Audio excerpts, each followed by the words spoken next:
Everyone, welcome back to my YouTube channel वांगशन and emotions. I hope आप सब अच्छे हैं। अच्छे नहीं हो तो हो जाओ यार। तो चलिए नॉटी बेबी का सेकंड एपिसोड स्टार्ट करते हैं, जिसकी शुरुआत होती है विंग से। विंग जो कि अपने घुटनों के बल बैठा हुआ है, हाथ में है एक फ्लावर और वो सामने देखकर वांग जी को देख रहा है। वांग जी सामने खड़ा हुआ है, हैरान होकर के और परेशान होकर, क्योंकि आसपास के लोग उसे घूर रहे हैं, जो कि उसे बिल्कुल नहीं पसंद है। सेंटर ऑफ अटेंशन बनना उसे कभी भी रास नहीं आया है।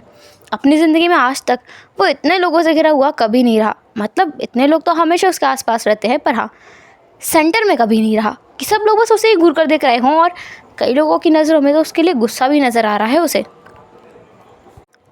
वांग जी को तो नहीं पता, पर हमें तो पता है ना कि वो विंग के डाई हार्ड फ्रेंड्स हैं, जो विंग को किसी के साथ शेयर नहीं करना चाहते, चाहे वो विंग का लवर ही क्यों ना हो। लिटरली वो लोग वांग जी को ऐसे घूर रहे थे जैसे कि उसे पीटना चाहते हो। विंग जो अपने घुटनों के बल बैठा हुआ था, हाथ में फ्लावर्स है गुलाब का, जो कि मुरझाया हुआ है, पंखुड़ी थोड़ी सी टूट गई हैं। उसे देखते ही वो कहता है, आई लाइक यू। ऐसा बोलते हुए वो एक ब्राइट स्माइल करता है। वो स्माइल जिस पर किसी का भी दिल आ जाए। पर क्या वांग जी का दिल आने वाला था? तो नहीं, बिल्कुल भी नहीं। वो बस देख रहा है सामने की तरफ, बस देखे जा रहा है। और ये बस देख रहा है कि आखिर ये बंदा करना क्या चाहता है। लिटरली उसे समझ नहीं आ रहा है। तभी वांग जी के पास में एक और लड़का आता है, जो वांग जी से शायद एज में कुछ बड़ा होगा। वो वहाँ आता है और वांग जी को देखता है, फिर एक बार विंग को। फिर वो कहता है, जानर तुम वो इंसान कुछ बोल ही नहीं पा रहा था। वांग जी उसे देखता है और कहता है, मैं इसे नहीं जानता। ऐसा बोलकर वांग जी अपना बैग लेता है, जो कि उसके हाथ से एकदम फिसलने ही वाला था। अब उसे लेकर वो विंग के पास से होते हुए सामने से निकल जाता है। जैसे जैसे वांग जी आगे बढ़ रहा था, सब लोग उसे रास्ता दे रहे थे। विंग खड़ा होता है और पीछे मुड़कर देखता है। लिटरली उसे इतना गुस्सा आया कि उसने फ्लावर को नीचे फेंक दिया और अपने पैरों से उसे रौंद दिया। विंग को बहुत गुस्सा आ रहा है। ये इंसान अपने आप को समझता क्या है? उसे कब से इग्नोर किया जा रहा है। विंग कितनी कोशिश कर चुका है इस इंसान के आसपास मंडराने की, पर ये इंसान उसे भाव ही नहीं देता। शुयांग जिससे तो अब हंसी आ गई थी, उसकी हंसी छूट ही गई। सब लोग रफा दफा हो चुके थे। अब कौन रह सकता है विंग की इतनी बेइज्जती होने के बाद, जहाँ पर विंग वहाँ से भाग गया था शुयांग के पास अकेला। जहाँ शुयांग हंसते हुए कहता है, विंग इतनी बेइज्जती तो आज तक हमारी किसी ने नहीं की है जितनी इस लड़के ने करती। मुझे लगता है इससे पंगा नहीं लेना चाहिए तुझे। विंग कहता है, he is getting on my nerves. अब तो मैं इसे सबक सिखा के रहूँगा, तो देखना शुयांग, मैं इसे अपने पैर के जाल में फंसा के रहूँगा और फिर देखना मैं इसका सबके सामने दिल तोड़ूंगा। How dare he. लिटरली उसने मुझे सबके सामने इग्नोर किया। एटलीस्ट वो सॉरी बोल सकता था कि I am sorry, I don't really like you. नहीं, बट वो मुझे इग्नोर करते हुए सीधा निकल गया, बिना किसी सवाल का जवाब दिए। आई डोंट फकिंग केयर कि वो है कौन। Just I want to prove कि मेरे से कोई नहीं जीत सकता, मैं सबसे ऊपर हूँ। शुयांग अपना कैमरा बंद करते हुए कहता है, बस बहुत हुआ, हमारे पास आज का बहुत सारा मटेरियल है।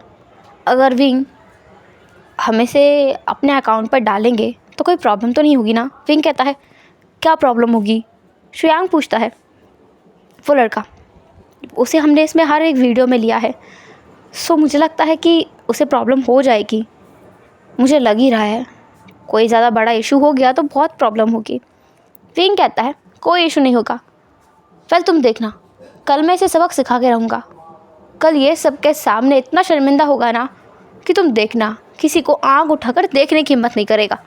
मैं इसे इतना बेइज्जत करूँगा कल, तू देखना। अब शुयांग अपना सर पीटने को आ गया था कि पता नहीं किसी वॉल को ढूंढ कर उसमें अपना सर दे मारे। विंग इतना सीरियस क्यों हो रहा है? हमेशा तो वो चिल रहता है ना। पहली बार शायद विंग इग्नोर हुआ है, इसलिए उसके ऊपर कुछ ज़्यादा ही असर आ गया है। खैर, विंग वहाँ से वापस कर जाता है। दूसरी तरफ हम वांग जी को देखते हैं। वांग जी अपने घर आया है, जहाँ उसका भाई उसका इंतज़ार कर रहा है। वही लड़का जो हमने कैंपस में देखा था, जो उसके पास खड़ा था, वही वांग जी किसी से कुछ बोले बगैर अपने कमरे में जा रहा था, तभी उसका भाई लांग से जन उसे रोककर कहता है, जानर वो सब क्या था? वांग जी कहता है, पता नहीं, मैं नहीं जानता। ऐसा वो उतना ही बोलता है और वहाँ से वो चला गया था। जैन बस उसे देख रहा था कि उसका भाई कब थोड़ा बहुत बोलना, हंसना, मुस्कुराना सीखेगा। हमेशा या तो किताबों में डूबा रहता है, अपने आप में खोया रहता है, तो बस कभी शांत ही रहता है, किसी से ना कुछ कहता है ना किसी की कुछ सुनता है और बस अपने में गुम रहता है, जो कि सचिन को थोड़ा बहुत डरा देता है। पर उसे अच्छा भी लगता है कि आजकल की इस भीड़ भड़ाके वाली दुनिया में, जिसमें न जाने कितने अजीब और गरीब लोग हैं, न जाने कितने दो मुंह वाले लोग हैं, बाहर से कुछ और अंदर से कुछ और, आपके मुंह पे कुछ और पीछे से कुछ और, वैसे लोगों की दुनिया में वांग जी का कोई भी इंसान के साथ कोई भी रिश्ता नहीं है। अच्छा लगता है सचिन को कि वांग जी सिर्फ उन गिने चुने लोगों को अपनी ज़िंदगी में कुछ भी कहने का, करने का, सुनने का एक राइट देता है, जैसे कि उसका भाई, उसका अंकल, बस इसके अलावा कोई और नहीं। अच्छा लगता है उसे, पर थोड़ा सा डर भी लगता है उस इंसान के लिए, उस शख्स के लिए, वो लड़की के लिए जो वांग जी की ज़िंदगी में आएगी। वो लड़की पता नहीं कैसे वांग जी को समझ पाएगी, पता नहीं आगे क्या होगा। पर अभी के लिए वो बस प्रार्थना करते हैं कि वांग जी थोड़ा सा घुल मिलना सीख जाए, थोड़ा सा स्ट्रेंजर्स के करीब आना सीख जाए। खैर, अब हम देखते हैं नेक्स्ट डे का सीन, जहाँ पर ऑब्वियसली कैंपस एरिया से शुरुआत होती है, जहाँ पर वांग जी ऑलरेडी तैयार होकर बैठा है। विंग तैयार होकर बैठा है। हम विंग की हालत देखते हैं। विंग के सर पर एक पट्टी बंधी हुई है, जिसमें ऐसा लगता है जैसे उसको खून निकल रहा हो। हाथ में भी काफ़ी ज़्यादा प्लास्टर वगैरह चढ़ा हुआ है, पैर में भी प्लास्टर चढ़ा हुआ है और हाथ में ऐसे लाल कलर के रैशेस वगैरह बने हुए हैं, जो लग रहे हैं कि उसे बहुत ज़्यादा चोट लगी है। फेस पर, उसके लिप्स पर, आँखों के नीचे एक वैसे मुक्का पड़ता है ना, वैसा निशान बना हुआ है। बहुत ज़्यादा निशान उसके बॉडी पर बने हुए हैं। ऐसा लगता है किसी ने उसे बहुत बुरी तरीके से पीटा है। विंग उस हालत में था। शुयांग उसे देखकर कहता है, विंग मुझे लगता है ये आइडिया बहुत ख़राब है, मुझे डर लग रहा है। विंग कहता है, कम ऑन शुयांग, हमने इससे बुरे बुरे काम किए हैं, ये तो फिर भी ठीक है, और अब तुम देखना उस लड़के को ना मैं सबक सिखा के रहूँगा। उसकी हिम्मत कैसे हुई मुझे इग्नोर करने की? आई एम अ सेलिब्रिटी, तुम्हें पता है ना, जो लोग मुझे नहीं भी जानते वो लोग चेहरा देखकर समझ जाते हैं कि मैं कोई बड़ा इंसान हूँ। वो लोग प्लीज़ करने में लग जाते हैं। ये अपने आप को समझता क्या है? तुम देखना, इसे मैंने आज लाइन पे नहीं ला दिया ना, तो मेरा नाम भी जियांग वुशियान नहीं। विंग ऐसा बोल तो रहा था और एक्ट भी कर रहा था। खैर, विंग जो वहाँ से आगे बढ़ता है और वो पहुँच जाता है मास मीडिया वाली बिल्डिंग में, जहाँ पर वांग जी पढ़ता है। वहाँ सीढ़ियों पर वो बैठ गया था, या कहो लेट गया था। उस हाथ के भर जिसमें चोट नहीं लगी थी, दूसरा हाथ उसने थोड़ा सा थाम लिया था जिसमें प्लास्टर लगा हुआ है। एक पैर उसको आगे बढ़ा दिया था जिसमें खुद भी प्लास्टर बंधा हुआ था। वहाँ पर लगभग 1.5 घंटे के इंतज़ार के बाद में वांग जी आया। वांग जी जब वहाँ से आता है तो विंग अपनी एक्टिंग चालू करता है। आह, आह, कोई तो मदद करो मेरी, मुझे बहुत दर्द हो रहा है। शुयांग, तुम कहाँ चले गए? वांग जी वहाँ से निकल करके सीधा चला जाता है। जब वो थोड़ा आगे पहुँचा ही था तब विंग कहता है, कोई मेरी मदद नहीं कर रहा है, मैं तो मरने वाला हूँ, ऐसा लग रहा है। वांग जी जो वहाँ था, ऐसा नहीं है कि उसे किसी से इफ़ेक्ट नहीं पड़ता, किसी के साथ कुछ गलत हो उससे फ़र्क नहीं पड़ता, ऐसा बिल्कुल नहीं है। वांग जी वहाँ रुक गया था। कुछ देर वो वहीं खड़ा रहता है, विंग को देखता है कि कैसे वो करहा रहा है, रो रहा है, उसे दर्द हो रहा है। जब वांग जी को देखता है कि कोई भी उसकी मदद करने के लिए आगे आ ही नहीं रहा है, उसे अजीब लगता है कि ये लोग क्यों मदद नहीं कर रहे इस इंसान की, जिसे कल तक वो प्लीज़ करने में लग रहे थे। वांग जी ने यूनिवर्सिटी के फर्स्ट डे पर ही देखा था कि इस लड़की के आसपास बहुत सारी लड़कियाँ, बहुत सारे लड़के ऐसे मंडराए जा रहे थे, घूमे जा रहे थे और प्लीज़ करने में लग रहे थे, पर अब भी उसकी मदद क्यों नहीं कर रहा है कोई। वांग जी बस हैरान था और क्यूरियस भी था। पर फिर वो जब देखता है कि कोई भी उसके आसपास आ ही नहीं रहा है, लोग बस उसे देख रहे हैं और निकल रहे हैं, पर उसकी मदद नहीं कर रहे हैं, तो वांग जी गहरी सांस छोड़ता है और अपने कदम बढ़ाकर विंग की तरफ आगे बढ़ता है। जब वो विंग के पास पहुंच जाता है तो बस थोड़ा सा झुककर पूछता है, तुम ठीक हो? विंग वांगजी की तरफ देखता है और कहता है, हाँ, मुझे बहुत दर्द हो रहा है, हाँ, हाँ, बहुत दर्द हो रहा है, हाँ, हाँ। वांगजी विंग को देखता है, फिर वो आसपास देखता है और कहता है, कॉलेज का नर्सरी रूम का मैं वहाँ से व्हीलचेयर लेकर आता हूँ। विंग कहता है, नहीं, पहले मुझे थोड़ा सा पानी पिला दो, मुझे बहुत प्यास लगी है। मैं बॉटल लेके नहीं आया और मेरे हाथ से बॉटल का ढक्कन खुलेगा भी नहीं ना। वांगजी विंग को देखता है, फिर वो अपने बैग से अपना बॉटल निकालता है, उसका कैप खोलकर वो विंग को देखता है और विंग उसे जूठा कर लेता है, पर वांगजी उससे कुछ नहीं कहता है। विंग जब पानी पी लेता है तो वांगजी अपनी बॉटल को अपने बैग में रख लेता है। विंग जो वांगजी की तरफ देखकर कहता है, क्या तुम मेरा हाथ पकड़ोगे? मुझे थोड़ा सा सही से बैठना है। वांगजी इतना झिझकता है कि वो विंग के हाथ को छू भी नहीं पाता। विंग एक बार करहा जाता है तो वांगजी खुद को शांत करता है कि उसे ये तो करना ही होगा, मदद कर रहा है वो किसी की। विंग का वांगजी एक हाथ पकड़ता है और उसे बैठने में हेल्प करता है। जैसे ही विंग बैठता है वैसे ही वो ज़ोर से चिल्लाता है,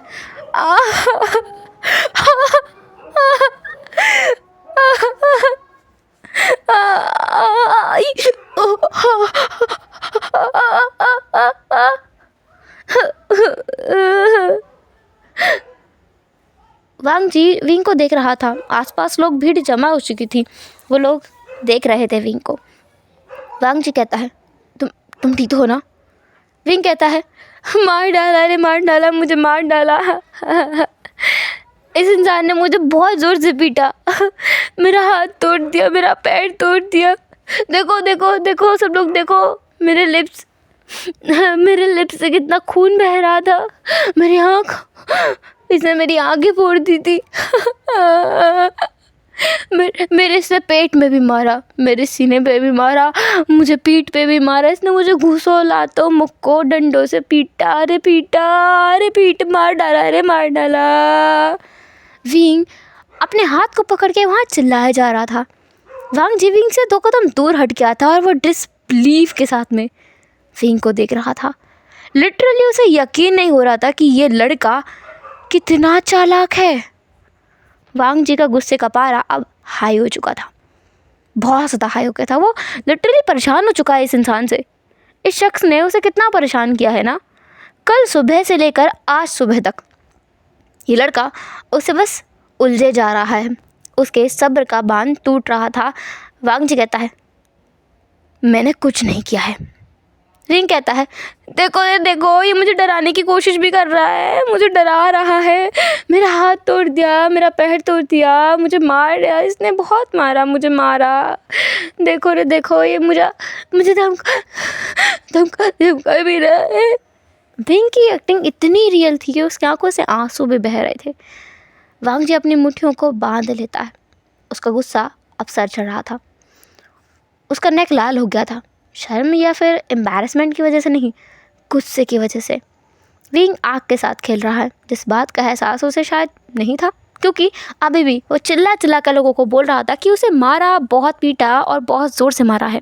फाइनली जब वांगजी के सब्र का बांध टूट जाता है तो वो विंग की तरफ बढ़कर कहता है, मैंने तुम्हें नहीं मारा है, मुझसे उलझना बंद करो। वांगजी की वो काम फिर भी डीप वॉइस को सुनकर विंग एक पल के लिए रुक गया था।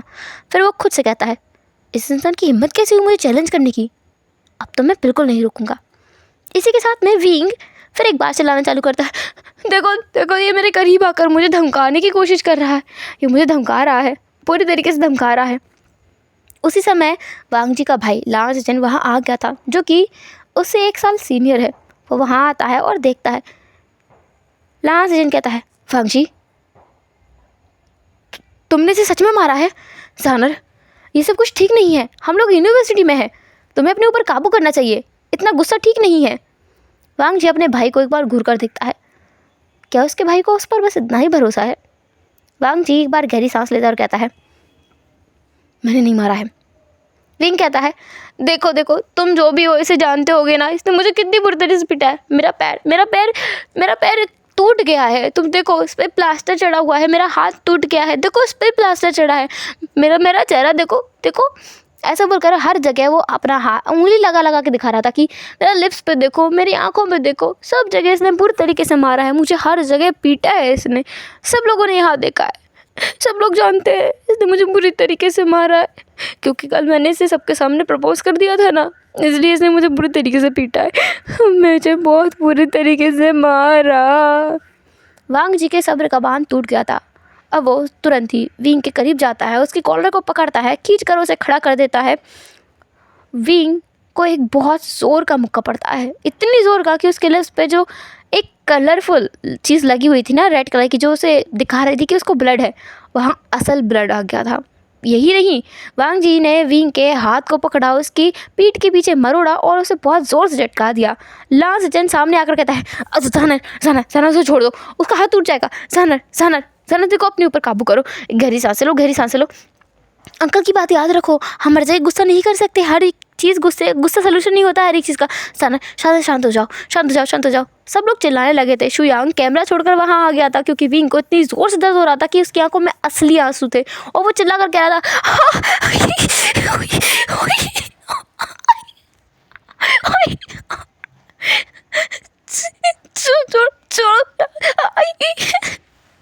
वो पूरी तरीके से रो रहा था, क्योंकि उसके हाथ में इतनी पूरी तरीके से पेन हो रहा था, उसका हाथ लगभग टूटने को हो गया था। लास्ट जन बड़ी मुश्किल से वांग जी को विंग से छुड़ाता है। जैसे ही विंग को वांग जी छोड़ता है, विंग ज़मीन पे अपने मुंह के बल गिरता है, उसके माथे पर फिर चोट लगती है और नाक भी फूट जाती है, जिससे खून निकलता है। लिटरली विंग के अंग अंग टूट चुके थे उसके एक प्रैंक की वजह से। शुयांग विंग को सीधा करता है, उसे अपने गोदी में रखता है। विंग कहता है, मुझे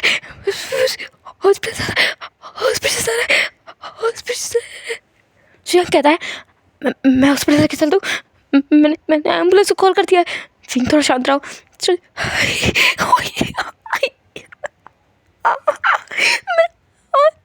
मेरा हाथ अभी भी विंग का हाथ उसकी पीठ के पीछे ही था। शुयांग बड़ी मुश्किल से बड़ी शिद्दतों के बाद विंग के हाथ को सामने लेकर आता। विंग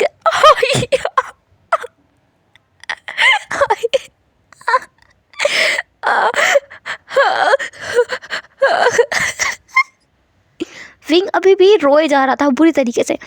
विंग का ऐसा चेहरा आज तक किसी ने नहीं देखा था पूरे इंटरनेट पे। विंग को इतना ज़्यादा पेन में किसी ने भी नहीं देखा। वांग जी जो बहुत गुस्से में था, लांस सेचन जब उसे धक्का मार के दूर करते हैं, तो वो अपना बैग लेता है और यूनिवर्सिटी के गेट से होता हुआ बाहर की तरफ चला जाता है। वो चला ही जाता है यूनिवर्सिटी से बाहर, क्योंकि सच में उसे बहुत गुस्सा आ गया था। वो अपने गुस्से को बड़ी मुश्किल से कंट्रोल कर पाता है, और ऐसे लोग आकर के उसका पेशेंस टेस्ट करते हैं, और जब टेस्ट करते हैं तो उसका रिजल्ट भी उन्हें झेलना ही पड़ेगा ना। लिटरली वांग जी को बहुत गुस्सा आ रहा था। वांग जी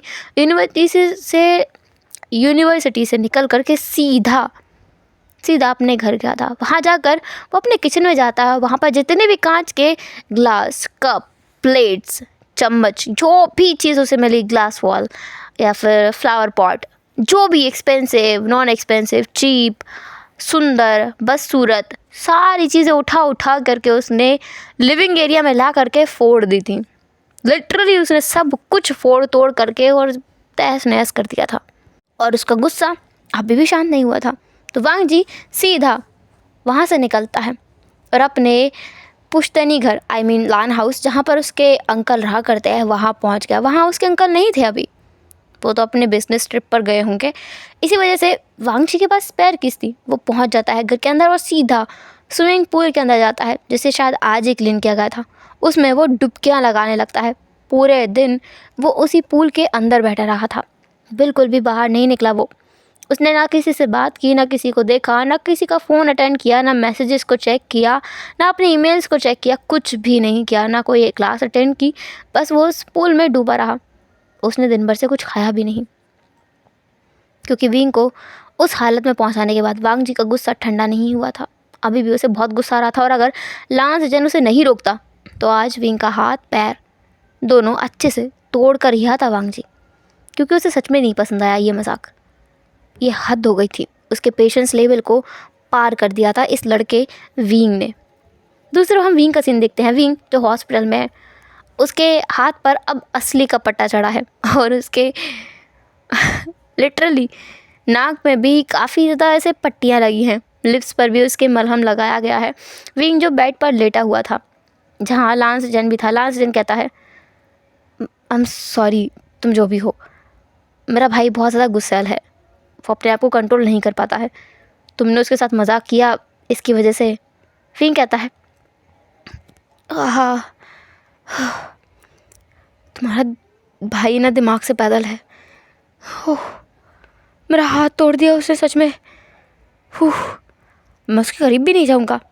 लांस जन कहता है बेटर ऑप्शन, बेस्ट चीज़ है, तुम उसके करीब ना जाओ, ये सबसे बेस्ट है। वो किसी के साथ घुल मिल नहीं सकता है, तुम उससे दूर रहोगे तो ही बेटर है। थोड़ा बहुत समझाने के बाद लांस जन वहाँ से चला गया था।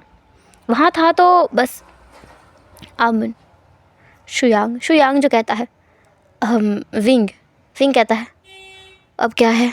शुयांग कहता है क्या था ना कि मैं तेरे घर पे कॉल कर दिया।